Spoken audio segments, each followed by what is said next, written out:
Give me your B, give me your O, give me your U, N, D. No, too many letters. Too many letters. Boundaries. Boundaries. That is what we are talking about today. Boundaries. What they are, why you need them, and how to set them. Keep watching.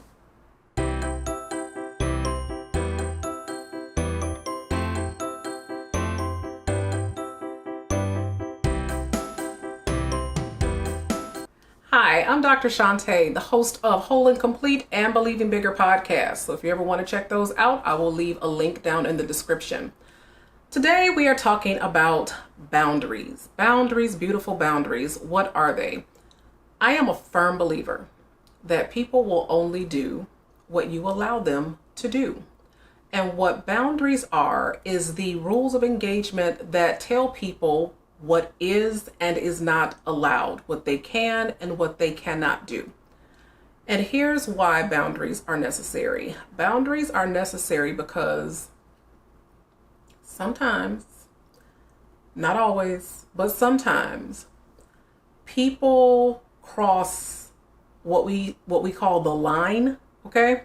So people cross a line, they go too far, their behavior is inappropriate or something that you just don't tolerate, or it's out of alignment with your personal values, or people have gotten too comfortable with you and so they violate your boundaries. And more times than not, this happens unintentionally or without meaning to harm you. And sometimes it's, oh my gosh, I love your hair. Can I? You don't get to touch my hair. Please don't do that. And it happens like that, you know, where someone just without thinking, hopefully, I'm going to assume the best in people, without thinking, just crosses a line somewhere, some violation of your personal boundaries, values, ethics. And when someone does that, there are any number of responses. But my goal today in this video is to show you how to set boundaries and be proactive in that effort so that everyone who interacts with you understands the rules of engagement. Now, don't get me wrong. There are some rules that are just common sense. Don't take things that don't belong to you. Don't interrupt people while talking. Keep your hands to yourself. But other times you need to communicate your boundaries, speak your boundaries. And the reason why you need to do this is because if you don't communicate your boundaries, if you don't speak your boundaries, then you are essentially holding people responsible for information that you have not shared with them. For example, let's say your name is Daniel, and all of a sudden people at work start calling you Dan, and you hate it. You prefer Daniel. Well, then it's your responsibility to say, my name is Daniel. Call me Daniel. Period. That's your boundary. Don't nickname me. Call me by my government name. End of story. One of the best examples of this I can remember is from that movie, The 5 Heartbeats. If you've never seen it, you need to go and watch that movie. It is a classic. But one of the characters, Bird from Bird and the Midnight Falcons, was upset about his royalties, and he wanted to talk to the boss, Big Red, about his royalties. And so he bust into this soiree, confronted Big Red and said, I want to talk about my royalties. To which Big Red grabbed him, dragged him out to the balcony, held him out over the side, dangling his body, and said, my office hours are from 9 to 5. That was his boundary. Don't come to me talking about work stuff and royalties when I'm out in these streets trying to enjoy myself. If you want to talk about your royalties, then you come talk about them during office hours, 9 to 5. That is a boundary. It's about setting limits and letting people know what is and what is not allowed. And that sounds so easy, right? Just so simple. But surprisingly, people really struggle with setting boundaries. And the main reason why people struggle setting boundaries is because as human beings, we are hardwired for love and belonging. And so more times than not, people, when they're struggling to set boundaries, don't want to risk any sort of abandonment. They don't want to risk making somebody mad. They don't want to risk offending anybody. In other words, they don't want to risk any sort of detachment or interruption in the love connection or like connection or being accepted and what have you. And unfortunately, what happens is people continue to violate boundaries. People continue to treat you in ways that you don't like or appreciate. And they think that it's okay because you have not set any other expectation. You have not spoken any other rule, and you're not willing to risk the emotional consequences, if there are any, of standing your ground and saying, no, this is not okay.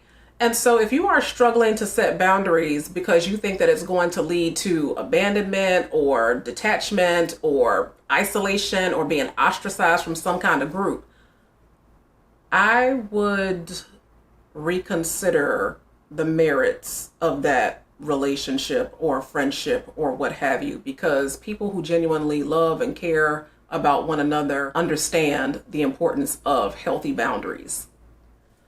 One of the ways that boundaries get egregiously violated is through the use of text, cell phones, social media, that sort of thing.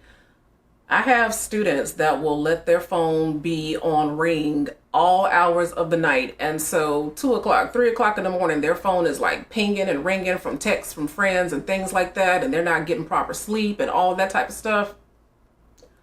Listen, sometimes in addition to speaking the boundary, you can just implement the boundary. You can turn your phone off. You can put it on do not disturb. I have a friend who on Sundays, she is not available, period. End of story. I don't care what's going on. If your house is burning down, if you just won $1 million, she will find out about it on Monday. She is not available on Sundays. Sunday is her day to herself for self-care and to do all the things that she wants to do with her time on Sunday. And on Monday, she will circle back to you if it's dire or important, because whatever emergency was happening on Sunday, she can still hear about it on Monday. That is her boundary. And some people might get upset about that. Like, I was trying to reach you. I was trying to call you, or I sent you 10 text messages. I'm not available on Sundays. But I'm not available on Sundays. And that's just the bottom line. It's not your responsibility to manage other people's feelings. It's not your responsibility to manage other people's emotions. And of course, that's just one example. But when people feel like they can access you all hours of the night or for any reason, rain or shine, that is a lot of availability. And sometimes that amount of availability gets abused. And so think about what matters to you. Think about what you value. Think about the things that are important to you and the kinds of relationships that you want to have. And if there is any possibility that your boundaries could be violated or that there's values that are really important to you, then you need to communicate them. You need to communicate them. You need to speak up sooner rather than later and make sure that everybody understands who you are, what you're about, how to treat you, how not to treat you, and what the stakes are in the event that they violate those boundaries, because that's the very last part. Violation of boundaries need to have some sort of consequences. So I remember this from a conflict resolution class I took years ago, way back. And the boundary was, they gave the example of a couple who was arguing back and forth. And one of the members of the couple, when things got heated, just got loud and belligerent and started, throwing stuff. And the boundary was, listen, I understand that we're not always going to agree, and sometimes arguments can get a little heated. But the next time we have an argument and you start ramping up and you start throwing stuff and, going a little askew, I'm going to exit the conversation and I'm going to leave until you calm down. That was the boundary. So the consequence is that I'm removing myself from this situation because we're not going to do this. I'm not going to participate in this.